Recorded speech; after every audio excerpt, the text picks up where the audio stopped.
So welcome back to my channel Short Trade. और आगे बढ़ने से पहले आपसे रिक्वेस्ट करूंगा सब्सक्राइब ज़रूर से कर लीजिएगा, क्योंकि इस तरह की इन्फॉर्मेशन आपको इस चैनल पर डेली बेसिस पर मिलती रहती है।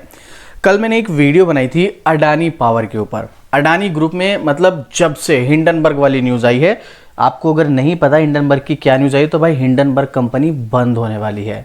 क्यों, कैसे, अडानी ग्रुप पर क्या इंपैक्ट पड़ेगा, ये वीडियो मैंने बनाई है। इस वीडियो में आप जाकर देख सकते हैं, इसमें मैंने सब कुछ डिस्कस किया है। अडानी ग्रुप में सिर्फ अडानी पावर के पर्टिकुलर स्टॉक की बात नहीं कर रहा हूँ, पूरे अडानी ग्रुप में अच्छी न्यूज़ है ये। पूरे अडानी ग्रुप में इसकी वजह से स्टॉक में तेजी भी आई थी। अब डिटेल वीडियो जानना है तो वो वीडियो आप देख सकते हैं। बट अभी जो हम स्टॉक की बात कर रहे हैं वो है रिलायंस ग्रुप का एक स्टॉक। और भाई स्टॉक में पहले से ही डाउन ट्रेंड है और अब एक और नेगेटिव न्यूज़, जिसकी वजह से जो शेयर होल्डर्स हैं उनको बड़ा लॉस होने वाला है।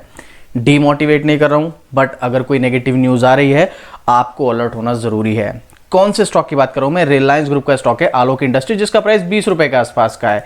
पिछले एक महीने में स्टॉक 8% टूट चुका है, 6 महीने में 22% टूट चुका है और पिछले एक साल में स्टॉक लगभग 38% टूट चुका है। जैसे कि मैंने आपको बताया पहले से ही इसमें गिरावट है और ऊपर से अब नेगेटिव न्यूज़। अब क्या होगा शेयर होल्डर्स का, और नेगेटिव न्यूज़ क्या है, उसका इंपैक्ट कब तक पड़ेगा? अगर आप टेक्निकली जाओगे तो कहीं ना कहीं लग रहा है कि स्टॉक सपोर्ट लेवल पर है, लेकिन जैसे नेगेटिव न्यूज़ आई है उस हिसाब से तो कहीं ना कहीं लग रहा है कि भाई ये सपोर्ट लेवल तो काम नहीं करेगा। देखो, स्टॉक मार्केट में आपको अपडेट रहना बहुत ज़रूरी होता है।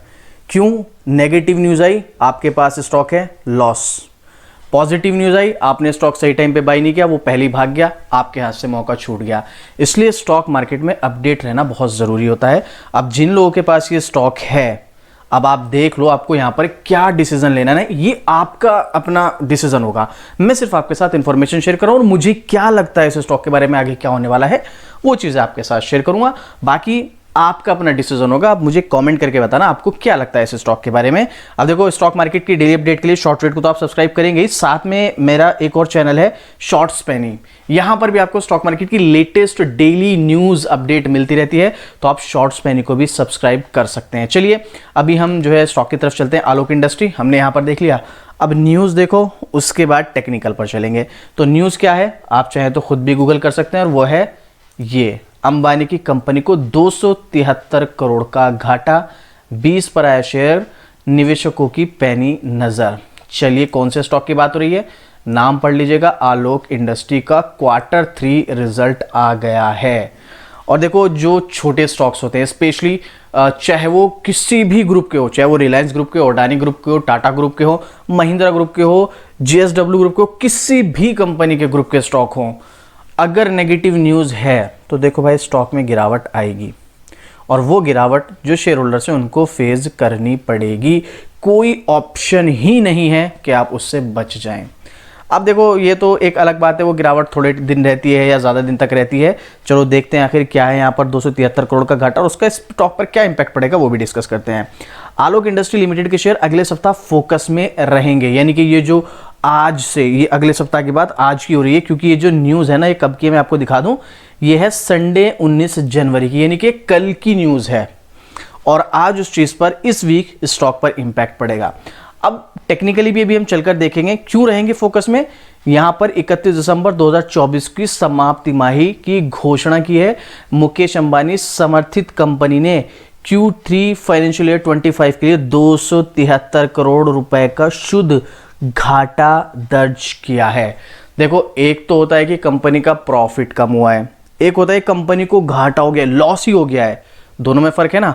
तो यहां पर प्रॉब्लम यह है कि इस कंपनी को नेट लॉस हुआ है भाई, ये है प्रॉब्लम इसमें।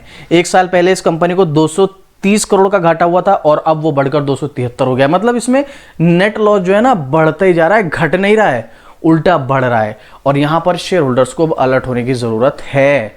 अगर नेट लॉस बढ़ रहा है तो भले ही वो रिलायंस ग्रुप की कंपनी हो, छोड़ दो उस चीज को भाई। आप इस चीज को मत देखो, रिलायंस ग्रुप की स्टॉक है वो, आप ये देखो ना आपको लॉस हो रहा है प्रॉफिट हो रहा है, आप उस चीज को देखो। यहां पर हमें सीधा सीधा नजर आ रहा है, अगर इसका नेट लॉस घट रहा है, नेट लॉस बढ़ रहा है, तो सीधी सी बात है हमको अलर्ट रहने की जरूरत है। अब यहां पर अंबानी की अभी भी इस कंपनी में हिस्सेदारी है, देख सकते हैं आप, यहां पर सब कुछ डिस्कस किया गया है। लेकिन अंबानी की अगर किसी कंपनी में हिस्सेदारी है तो क्या हम भी उसी के पीछे भागेंगे? ऐसा तो नहीं है ना। अंबानी का स्टेक कितना है? उनका 0.01% या 1% स्टेक होगा। एग्जाम्पल के लिए मान लेते हैं उनका 1% अगर चला भी गया, एग्जाम्पल के लिए मान लीजिएगा, क्या अंबानी पर कोई फर्क पड़ने वाला है? 99% तो उनके मनी जो है रिलायंस में या अदर कंपनीज में है। 1% चला भी गया तो क्या होगा? लेकिन वहीं पर अगर हम इसमें पैसा लगाएं, हम 50% या 100% लगाएं, हमारा तो सारा खत्म हो जाएगा। थोड़ा सा ये लॉजिकली सोचने वाली बात है। तो सिर्फ अंबानी का नाम इससे जुड़ा हुआ है इसलिए मैं इसको बाय करूं, ये तो कहीं ना कहीं बेवकूफपंती होगी। चलिए अभी मैं आपको इसका रिजल्ट भी दिखा देता हूं। ये है 9,930 करोड़ का मार्केट कैप, नाम पढ़ सकते हैं Alok industry. ROC negative, stock पी शो नहीं हो रहा है, आरओई शो नहीं हो रही है, कब बुक वैल्यू भी इसकी नेगेटिव है, मतलब बुक वैल्यू नेगेटिव है भाई। अब देख लो आप इसकी कंडीशन, ये हालात है इस कंपनी के। सिर्फ अंबानी का नाम जुड़ते ही लोग पीछे हो जाते हैं। मैं तो बल्कि रिकमेंड भी नहीं करता हूं। तो ये दिसंबर 2024 का इसका रिजल्ट आया है जिसमें 273 करोड़ का नेट लॉस हुआ है। अर्निंग पर शेयर जाहिर सी बात है नेगेटिव में ही होगी। अब यहां पर लास्ट क्वार्टर से भी अगर आप कंपेयर करेंगे तो 262 करोड़ का नेट लॉस था, जो बढ़कर अब 273 करोड़ के नेट लॉस में कन्वर्ट हो चुका है। इवन ईयर ऑन ईयर पर भी देखेंगे, दिसंबर 2023 तक 230 करोड़ का नेट लॉस था, अभी 273 करोड़ का नेट लॉस है। आप देखिएगा, अभी से नहीं, देख लो, एक भी क्वार्टर ऐसा है यहां पर दिसंबर 2021 से जहां पर कंपनी को प्रॉफिट हुआ हो, सिर्फ और सिर्फ नेट लॉस। चलो ईयरली बेसिस पर भी मैं आपको दिखा देता हूं। मैं किसी को डिमोटिवेट नहीं कर रहा हूं, मैं फिर से बता रहा हूं। यहां पर हाँ कुछ चीजें आपको थोड़ी सी अच्छी लगेंगी, जैसे मार्च 2018 तक 18,580 करोड़ का नेट लॉस था, जो 2019 में प्रॉफिट में बन चुका था 2,076 करोड़ का। लेकिन क्या हुआ, 2020 में वो प्रॉफिट फिर से घट गया, 1,310 करोड़ का हो गया। और उसके बाद मार्च 2021 में, चलो तो कोविड की वजह से मान लेते हैं हम, यहां पर 5673 करोड़ का नेट लॉस हुआ। उसके बाद यहां पर मार्च 2022 में इंप्रूवमेंट आया बहुत जबरदस्त वाला, 209 करोड़ का नेट लॉस रह गया। लेकिन उसके बाद क्या हुआ, पिछले 3 सालों से धीरे धीरे करके फिर से बढ़ना स्टार्ट हो गया। मार्च 2022 में जो सिर्फ 209 करोड़ का नेट लॉस था, 2023 में बढ़कर वो 880 करोड़ हो गया, फिर 2024 में फिर से बढ़कर 847 करोड़ और अभी 958 करोड़ का नेट लॉस। जो कंपनी खुद एक लॉस मेकिंग है वो आपको क्या ही बना के देगी, सोच लो आप, आपकी मर्जी है। मैं फिर से कह रहा हूं, मैं सिर्फ यहां पर इंफॉर्मेशन शेयर कर रहा हूं, मेरा क्या ओपिनियन है वो आपके साथ शेयर कर रहा हूं। आपको इस स्टॉक में क्या डिसीजन लेना है, आप खुद सोच समझ के अपने फाइनेंशियल एडवाइजर से सलाह लेके या खुद रिसर्च करने के बाद डिसीजन लीजिएगा, और उसके बाद आप इस स्टॉक में कुछ भी एक्शन लीजिएगा। मैं तो सिर्फ आपको बता सकता हूं। क्यों, देख लो आपके सामने, सेल्स ग्रोथ देख लो, प्रॉफिट ग्रोथ देख लो, इसके अलावा यहां पर रिटर्न ऑन इक्विटी देख लो, स्टॉक प्राइस सीएजीआर देख लो, कुछ भी तो अच्छा नजर नहीं आ रहा है भाई इसमें, मुझे कुछ भी नहीं। इवन 20,000 करोड़ से ज्यादा के नेगेटिव रिजर्व्स, 25,000 करोड़ का डेट, 9,000 करोड़ की कंपनी पर 25,000 करोड़ का डेट है, और भाई 20,000 करोड़ के नेगेटिव रिजर्व्स हैं, 5,000 करोड़ के फिक्स एसेट है। बस क्या नजर आ रहा है, बैलेंस शीट बिल्कुल खराब, फाइनेंशियल तो मुझे इसके बिल्कुल भी अच्छे नहीं लगते, और ये मैं आपके साथ पहले भी वीडियो में शेयर कर चुका हूं। प्रमोटर्स की होल्डिंग 75% है, क्या करेंगे 75% प्रमोटर्स की होल्डिंग देखकर, कंपनी लॉस मेकिंग है, रिजर्व्स नेगेटिव है, कंपनी का डेट जो है उसके मार्केट कैप से भी ज्यादा है, कंपनी की जो फिक्स एसेट है वो भी घट रहे हैं, कंपनी लॉस मेकिंग बनती जा रही है और कंटिन्यू इनका लॉस बढ़ता जा रहा है, कुछ भी तो अच्छा नहीं है। यहां पर 2.5% के आसपास एफआई है, भाई रहने दो। मेरा तो पर्सनल ओपिनियन पहले भी यही था और अभी भी यही है, इस तरह के स्टॉक से दूरी बना के रखो, चाहे रिलायंस ग्रुप के हो, चाहे अडानी ग्रुप के हो, चाहे टाटा ग्रुप के हो, चाहे महिंद्रा ग्रुप के हो, किसी भी ग्रुप के हो। जितना दूर रहोगे उतना फायदे में रहोगे। चलो ये तो हो गई कि भाई चलो अब इस स्टॉक में जिन लोगों ने बाय कर रखा, जिन लोगों को फ्रेश एंट्री लेनी है वो इस स्टॉक में बाय ना करें। नेगेटिव न्यूज भी है और स्टॉक की कंडीशन आपको मैं दिखाई चुका हूं।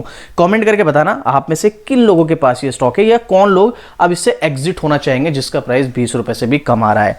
अब जरा टेक्निकली अगर आप इसको देखोगे तो ये देख लो, यहां पर ये स्टॉक का जो हाई था वो 40 रुपए 39 रुपए के आसपास था, अभी 20 रुपए से नीचे आ गया है। अब वैसे तो यहां पर सपोर्ट लेवल है, लेकिन इस तरह की कंपनी सपोर्ट और रेसिस्टेंस पे काम नहीं करती। मैं चीज आपके साथ पहले भी शेयर कर चुका हूं। यहां से स्टॉक नीचे आ सकता है, लगभग 12 या 15 रुपए तक भी आ सकता है। तो यहां पर अगर आप ऐसे में बाय करोगे तो आप खुद सोचो क्या होने वाला है। हाँ, ये भी हो सकता है कि स्टॉक इस रेंज में कंसोलिडेट चले, लेकिन अभी तो नेगेटिव न्यूज है, तो ज्यादातर चांसेस ये है कि स्टॉक यहां से 5-7 रुपए और नीचे गिर सकता है। तो मैं तो भाई देखो बिल्कुल भी यहाँ पर अगर मेरा पर्सनल ओपिनियन पूछा जाए तो मैं तो बिल्कुल भी नहीं कहूँगा कि यहाँ पर इस लेवल पर इस स्टॉक में इन्वेस्ट करना चाहिए। और जब तक तो बिल्कुल भी नहीं करना चाहिए जब तक ये सिचुएशन हमें इसकी फाइनेंशियल की संभलती हुई नजर नहीं आती। इसका तो नेट लॉस बढ़ता ही जा रहा है भाई, चलो घटता हुआ नेट लॉस होता तब भी समझ में आता, कुछ भी तो अच्छा समझ में नहीं आ रहा है। तो मेरा तो यही है, अगर आपने बाय भी कर रखा है देख लो, अगर आप बहुत लंबा समय दे सकते हो और थोड़ा बहुत इन्वेस्ट कर रखा है तो बने रहो, कोई प्रॉब्लम नहीं है। थोड़ा बहुत अगर कर रखा है, लेकिन अगर आपने बहुत पैसा लगा रखा है इसमें, बेहतर तो यही कि आप यहां से एग्जिट हो जाइएगा। मार्केट में इतने सारे स्टॉक्स हैं, किसी और स्टॉक में जाके इन्वेस्ट कीजिएगा, वहां से पैसा बना लीजिएगा। जो आपने यहां पे लॉस किया है वो आपका वहां पर रिकवर हो जाएगा। बट इस स्टॉक में बने रहना कि नहीं यहीं से पैसा निकालना है, तो ये तो कहीं ना कहीं बेवकूफ़पंती होगी। और ये मेरा पर्सनल ओपिनियन है, फिर भी हो सकता है शायद मैं गलत हूं, स्टॉक रिकवर करे, हो सकता है। लेकिन जो सिचुएशन मुझे नजर आ रही है मैंने आपके साथ शेयर की है।